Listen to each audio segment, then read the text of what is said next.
Crane's Corner, news and comment. The year was 1994, and I was experiencing my first real work in California, a place I had only known as a vacation destination. The work was at once weird, challenging, and fascinating. I was one of several CBS News correspondents covering the O.J. Simpson murder trial in L.A. Lots of memories from that assignment, but one of the best occurred on a Friday night miles away from the downtown courthouse. It was in the press box at Dodger Stadium, where I got to meet someone I had admired from afar, the voice of the Dodgers, Vin Scully. Now, I grew up a Mets fan, but that was okay because the DNA of any Mets fan is a blend of giant orange and Dodger blue. To this day, unless they're battling the Mets, I always pull for those California clubs.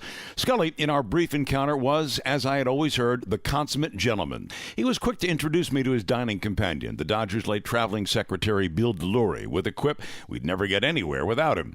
You can't blame the man who at 88 will call it a career when the Dodgers end their regular season October 2nd, fittingly against the rival Giants. But it will truly be the end of an era for baseball fans and broadcasters who agreed that there have been some great ones in the booth, but no one like Vin Scully.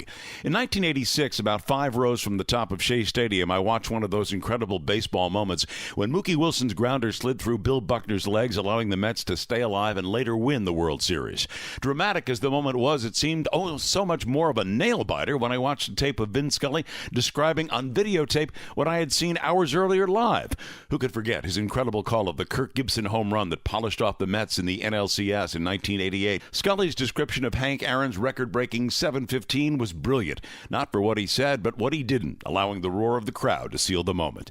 There's no pure answer to which era had the best players, but as someone who watched them come and go for 67 years, calling 20 no-hitters, 3 perfect games, and 25 World Series, Vin Scully will tell you the best he ever saw wasn't a Dodger. It was a Giant named Willie Mays, who, just for the record, capped his career as a Met.